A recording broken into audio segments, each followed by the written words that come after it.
이렇게 모며 앉아 과일 먹으면 축구 보는 시간이 가장 편한 숨이었죠.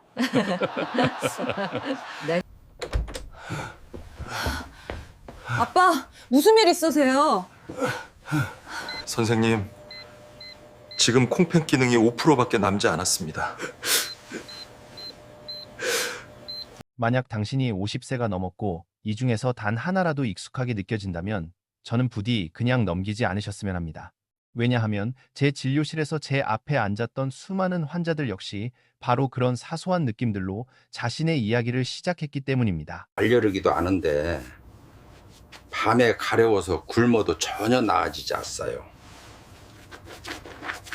그들은 모두 이렇게 말합니다. 아마 나이가 들어서 그런 거겠죠, 의사 선생님. 하지만 실제로 몸은 이유 없이 변하는 경우가 거의 없습니다.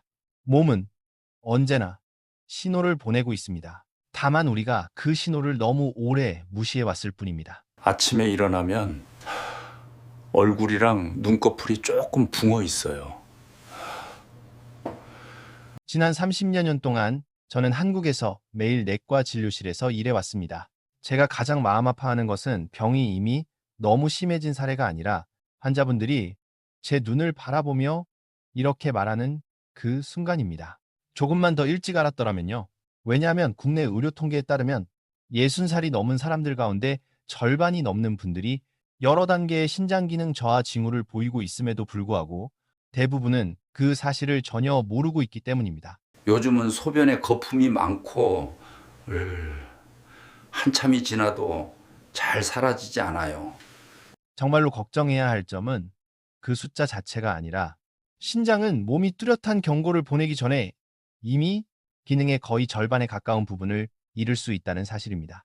다행히도 좋은 소식이 하나 있습니다. 조기에 알아차리고 제때 생활을 조절한다면 이 과정은 충분히 늦출 수 있습니다. 계단 몇 칸만 올라가도 중간에 멈춰서 숨을 고르게 됩니다. 많은 사람들은 신장이 소변과만 관련이 있다고 생각하고 허리가 심하게 아프거나 검사 수치가 나빠졌을 때만 문제가 있다고 여깁니다. 하지만 실제로 신장은 그보다 훨씬 더 중요한 역할을 합니다. 혈액을 걸러내고 수분과 염분을 조절하며 혈압은 물론 몸 전체의 리듬까지 관리합니다. 신장이 지치기 시작하면 모든 것이 조금씩 어긋나기 시작합니다. 크게 아프지는 않지만 일상의 삶을 분명히 더 무겁게 만듭니다. 선생님, 정말 숨이 찰 때마다 눌리고 그래서 그게 제일 걱정이 됩니다. 그리고 요즘은 다리가 부어서 밤에 잠을 깊이 못 자겠습니다. 박순자 씨, 63살이었습니다. 그분은 통증 때문에 온 것이 아니라 오래 계속되는 피로감 때문에 진료실을 찾았습니다. 처음에는 잠을 깊이 자지 못하는 정도였고 그 다음에는 밤에 소변을 보러 가는 횟수가 늘어났으며 점점 다리가 무겁게 느껴지고 걷기만 해도 쉽게 숨이 찬다고 했습니다.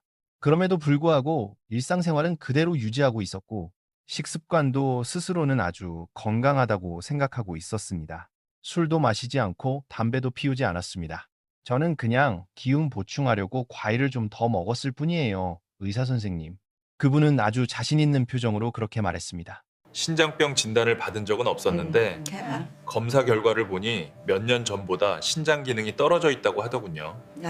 그분은 이전에 신장질환 진단을 받은 적이 없었음에도 불구하고 몇 년 전과 비교해 신장 기능이 이미 감소해 있는 상태였습니다. 심각한 심부전은 아니었지만 몸이 예전처럼 반응하지 않는 이유를 설명하기에는 충분한 수치였습니다. 이후 일상생활을 다시 하나하나 점검해 보니 눈에 띄는 공통점이 하나 드러났습니다. 바로 매일 저녁마다, 특히 겨울철에 꾸준히 과일을 먹는 습관이었습니다. 겨울이 되면 밖에 나가는 일이 줄어들죠. 집안은 따뜻하고 TV를 켜두고 과일 한 접시랑 겨울이 되면 날씨가 추워지고 우리는 집안에서 보내는 시간이 더 많아집니다. 바닥 난방이 켜지고 텔레비전이 틀어져 있으며 가족들이 함께 모여 앉아 있습니다. 탁자 위에는 색색의 과일이 담긴 접시와 따뜻한 달콤한 차 한 잔이 놓여 있습니다. 그 풍경은 매우 안전하고 건강해 보이는 느낌을 줍니다. 하지만 많은 사람들이 모르는 사실이 하나 있습니다. 50살이 지나면 신장은 젊었을 때처럼 음식과 수분을 처리하지 못합니다. 추운 날씨는 혈관을 수축시키고 혈압은 쉽게 변동하며 마시는 물의 양도 자연스럽게 줄어듭니다. 그런 상황에서 특히 저녁 시간에 과일을 통해 많은 당분과 미네랄을 섭취하게 되면 신장은 쉬어야 할 바로 그 시간에 과도한 일을 하게 됩니다. 밤에 입이 마르고 목이 좀 마른데 화장실 갈까봐 물을 마시지 않게 됩니다. 물을 마시기가 망설여집니다. 위험한 점은 이 과정이 아주 조용히 진행된다는 것입니다. 아프지도 않고 열이 나지도 않으며 크게 경고하는 신호도 없습니다. 그저 하루하루 조금 더 피곤해질 뿐이고 예전보다 잠이 잘 오지 않을 뿐이며 아침에 일어나면 얼굴이 약간 붓고 저녁이 되면 다리가 더 무겁게 느껴질 뿐입니다. 이런 신호들은 너무 쉽게 나이 탓으로, 날씨 탓으로 나이 들면 다 그렇지 라는 말로 넘겨집니다. 하지만 몸은 우연히 늙지 않습니다.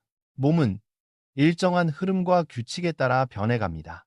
그리고 신장이 약해지기 시작하면 몸은 언제나 먼저 신호를 보냅니다. 문제는 우리가 그 신호에 귀를 기울이느냐는 것입니다. 일어서면 어지러워서 설 몇 초 정도 가만히 서 있어야 합니다. 오늘 저는 이 이야기를 식사를 할 때마다 불안해지거나 겁을 주기 위해서 하는 것이 아닙니다. 제가 이 이야기를 하는 이유는 좋다고 믿어왔던 많은 것들이 지금의 몸 상태와 더 이상 맞지 않을 경우 오히려 부담이 될 수 있다는 사실을 알려드리기 위함입니다. 그 중에는 겨울철에 흔히 먹는 몇 가지 과일들이 먹는 방법을 잘못하면 어르신들의 신장을 조용히 더 빨리 지치게 만들고 있는 경우도 있습니다. 다음 부분에서는 많은 한국 가정에서 완전히 몸에 좋다고 믿으며 매일 먹고 있는 과일들 가운데 이 50살 이후에는 조금 더 주의해서 먹어야 하는 종류들을 구체적으로 말씀드리겠습니다.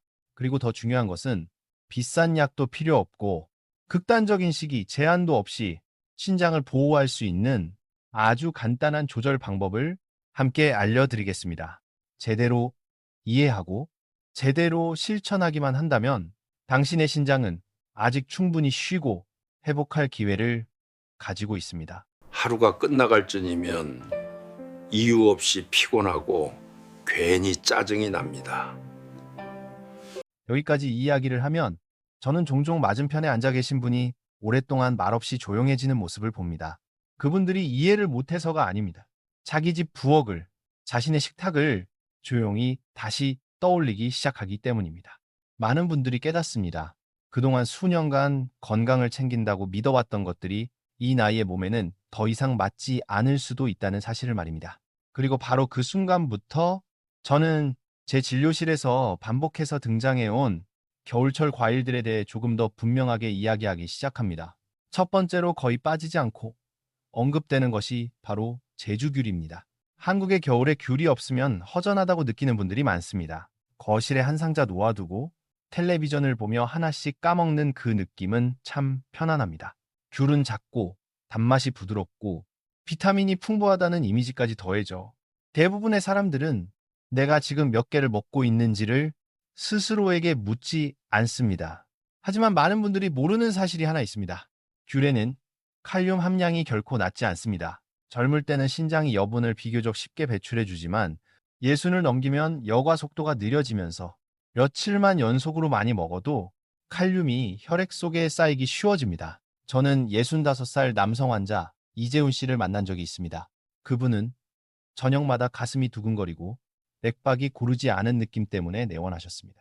자세히 물어보니 날씨가 추워서 온 가족이 집에 있는 날이 많아지면서 매일 저녁 입이 심심해서 귤 몇 개만 드셨다고 했습니다. 그분이 말한 몇 개는 매일 저녁 7개에서 8개였습니다. 검사 결과 이미 전해질 수치가 서서히 어긋나기 시작한 상태였습니다.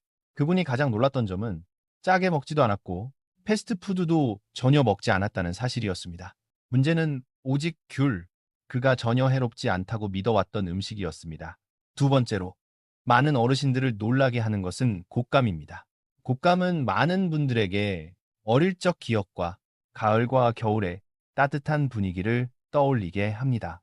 추운 날씨에 곶감을 먹으면 몸의 기운이 보충된다고 믿는 분들도 많습니다. 하지만 감을 말리는 과정에서 수분은 빠져나가고 당분과 미네랄은 강하게 농축됩니다. 작은 한 조각이 생감 여러 개에 해당하는 당분을 담고 있는 경우도 적지 않습니다. 이 당분이 빠르게 혈액으로 들어가면 혈액은 상대적으로 더 끈적해지고 신장은 균형을 맞추기 위해 더 많은 일을 해야 합니다. 저는 70대 부부, 최 씨 부부를 기억합니다. 매일 저녁 따뜻한 차 한 잔과 함께 곶감을 간식처럼 드셨습니다. 과자나 케이크보다 낫다고 생각하셨기 때문입니다.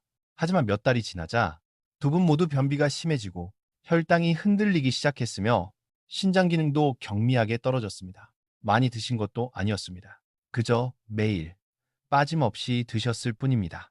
바로 그 꾸준함이 문제였습니다. 세 번째는 바나나입니다. 바나나는 심장 건강에 좋다고 많이 알려진 과일입니다. 퇴직 후 아침 식사로 바나나를 선택하는 어르신들도 적지 않습니다. 간편하고 포만감도 오래가기 때문입니다. 하지만 바나나는 칼륨 함량이 매우 높은 과일에 속합니다. 이 신장이 건강할 때는 큰 문제가 되지 않지만 고령자, 특히 혈압약을 복용 중인 분들이 매일 바나나를 먹을 경우 본인도 모르게 칼륨 수치가 올라갈 수 있습니다. 저는 70살의 박동수 씨를 만난 적이 있습니다. 그분은 심장 건강을 위해 기름진 음식은 모두 끊고 매일 아침 바나나만 드신다고 자랑스럽게 말씀하셨습니다. 검사 결과 이미 혈중 칼륨 수치는 주의 깊은 관찰이 필요한 수준이었습니다. 바나나 섭취를 크게 줄인 뒤에야 수치가 서서히 안정되기 시작했습니다.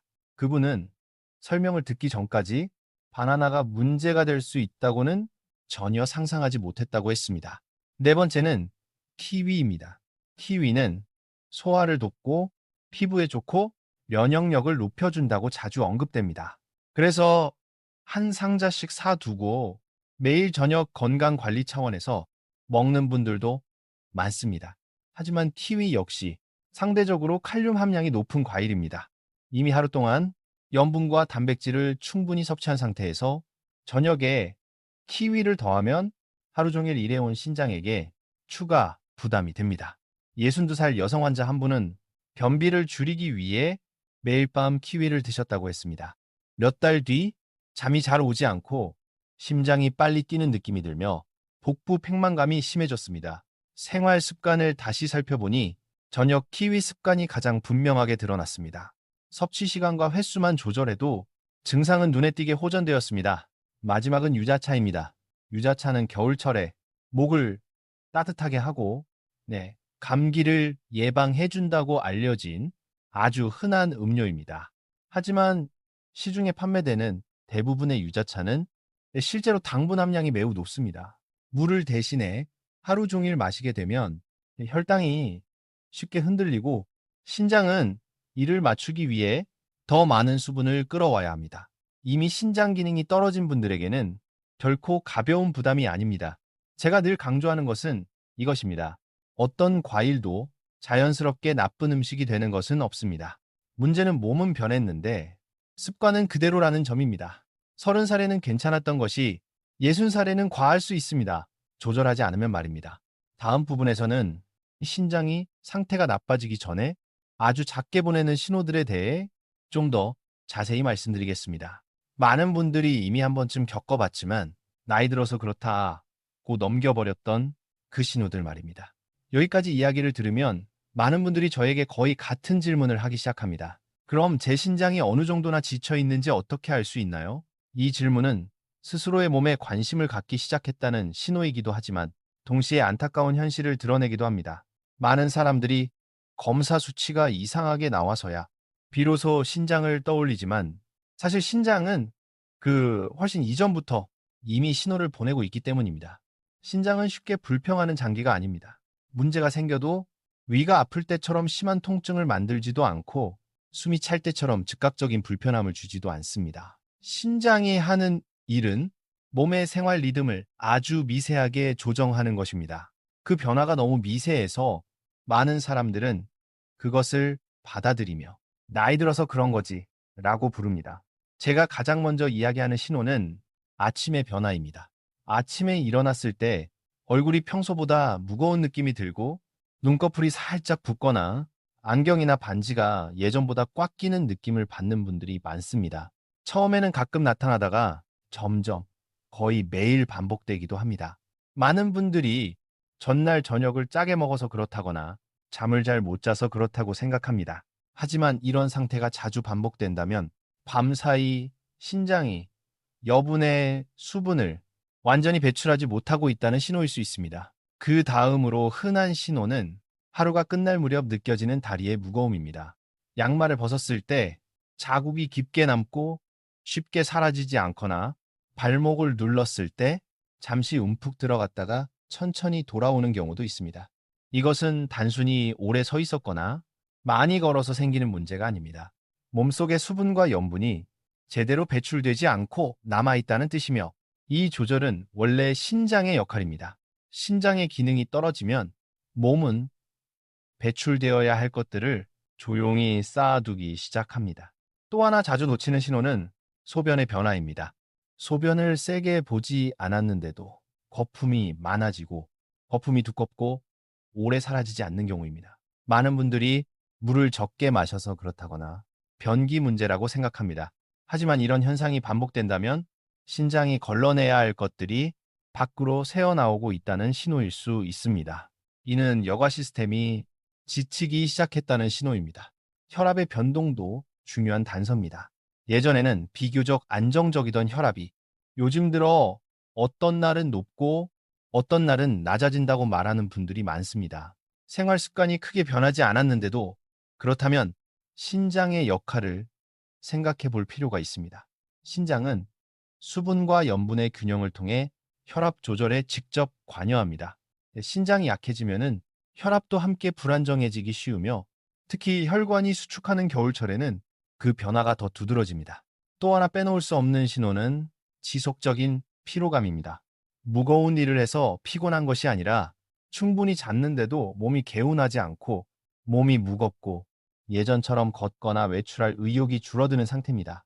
많은 분들이 이를 단순한 노화로 받아들이지만 실제로는 신장이 제대로 걸러내지 못한 노폐물이 혈액 속에 쌓이면서 몸이 느리고 무겁게 반응하는 경우도 많습니다. 이런 신호들을 하나씩 나열해 보면 많은 환자분들이 자신이 2가지 이상 혹은 3가지 이상을 이미 겪고 있다는 사실에 놀라곤 합니다. 이것이 당장 위험하다는 뜻은 아닙니다. 하지만 신장이 분명히 주의를 필요로 하는 상태라는 의미입니다. 이 작은 신호들을 무시하면 몇 년 뒤 더 큰 문제로 이어질 수 있습니다. 저는 이를 이렇게 설명합니다. 신장은 집안의 정수기 필터와 같습니다. 새 것일 때는 물이 맑고 빠르게 지나가지만 수십 년이 지나면 서서히 찌꺼기가 쌓입니다. 그 상태에서 예전과 같은 부담을 계속 주면 필터는 빨리 망가집니다. 반대로 부담을 줄이고 쉴 시간을 주면 더 오래 안정적으로 작동할 수 있습니다. 겨울은 신장에게 특히 더 힘든 계절입니다. 추위로 혈관이 수축하고 혈압은 오르기 쉬워지며 갈증을 덜 느껴 물 섭취량도 줄어듭니다. 음식은 더 짜고 더 진해지기 쉽습니다. 이런 상황에서 저녁 시간에 당분이나 미네랄이 많은 과일을 많이 섭취하면 신장은 가장 쉬어야 할 시간에 과도한 일을 하게 됩니다. 그래서 저는 늘 이렇게 말씀드립니다. 고령자의 신장은 계속해서 보충이 필요한 장기가 아닙니다. 신장은 쉬어야 하는 장기입니다. 낮에는 몸이 음식 처리를 비교적 잘하지만 밤은 회복의 시간입니다. 특히 저녁에 먹는 것들로 신장에 부담을 몰아주면 회복할 틈이 사라집니다. 많은 분들이 묻습니다. 이미 늦은 건 아닐까요? 제 대답은 대부분 같습니다. 아직 아닙니다. 일찍 알아차렸다면요. 불필요한 부담을 줄이고 식습관을 조금만 조정해도 신장 기능은 수년간 안정적으로 유지될 수 있습니다. 그러기 위해서는 무엇을 줄여야 하는지만이 아니라 신장에 더 부담이 적은 선택이 무엇인지도 알아야 합니다. 모든 과일이 같은 것은 아닙니다. 어떤 과일은 선택과 방법만 맞으면 몸을 훨씬 편하게 만들어줄 수도 있습니다. 그래서 다음 부분에서는 50살 이후의 몸에 더 잘 맞는 대안들과 아주 단순하지만 신장에 큰 차이를 만드는 식사 원칙들을 구체적으로 나누려 합니다. 여기까지 이야기를 하면 저는 환자분들께 항상 한 가지를 분명히 강조합니다. 우리의 목표는 음식을 두려워하는 것이 아니라 모든 것을 제자리에 되돌려 놓는 것이라는 점입니다. 과일은 신장의 적이 아닙니다. 하지만 50살, 60살이 넘어서면 과일 역시 젊었을 때처럼 아무 때나 아무만큼이나 먹을 수 있는 음식은 아닙니다. 차이는 무엇을 고르느냐, 어떻게 먹느냐, 그리고 언제 먹느냐에 있습니다. 조금만 조절하면 신장에 더 부담이 적은 선택들도 충분히 있습니다.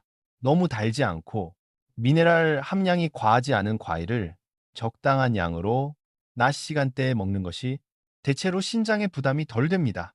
무엇보다 중요한 것은 과일을 통째로 먹고 천천히 씹는 것입니다. 몸이 한 번에 처리할 시간을 가지게 되면 혈액으로 들어가는 당의 속도도 느려지고 신장 역시 급하게 일할 필요가 없어집니다. 저는 또 저녁 식사에 대한 생각도 바꿔보시라고 자주 권합니다. 하루를 보내고 나면 신장도 사람처럼 쉬어야 합니다. 늦은 시간에 특히 많은 양의 과일을 먹게 되면 신장은 회복해야 할 시간에 계속 일을 하게 됩니다. 과일을 아침이나 이른 오후로 옮기기만 해도 잠이 더 깊어지고 몸의 무거움이 줄어들었다고 말하는 분들이 많습니다. 또 하나 매우 중요한 원칙은 섭취량입니다. 예순이 지나면 많이 먹어야 기운이 난다는 말은 더 이상 맞지 않습니다. 한 번에 한 줌 정도의 과일이면 충분합니다. 며칠을 참았다가 한 번에 많이 먹는 것보다 조금씩 꾸준히 먹는 편이 신장에는 훨씬 낫습니다. 신장은 갑작스럽게 일이 몰리는 것을 무척 힘들어합니다. 저는 혈압약이나 당뇨약을 복용 중인 분들 또는 이미 신장 기능이 예전 같지 않다는 말을 들으신 분들께는 이 점을 특히 강조합니다. 약물은 몸이 수분과 미네랄을 다루는 방식을 바꿀 수 있습니다. 이런 상태에서 과일이라 해도 무심코 먹게 되면 약과 생활 습관이 서로 반대 방향으로 작용해 몸의 균형을 더 어렵게 만들 수 있습니다. 상담을 마치기 전에 저는 환자분들께 아주 단순한 말을 꼭 전합니다. 우리는 30살 때처럼 신장이 완전히 건강했던 시점으로 되돌아갈 수는 없습니다. 하지만 남은 시간 동안 신장이 덜 힘들게 일하도록 도와줄 수는 있습니다. 몸을 조금만 더 이해하고 매일 조금씩 더 부드럽게 대한다면 신장은 검사 결과지 위에 나쁜 숫자로 우리에게 신호를 보내지 않아도 됩니다. 그것이 바로 제가 당신의 앞으로의 시간들을 위해 가장 바라는 바입니다.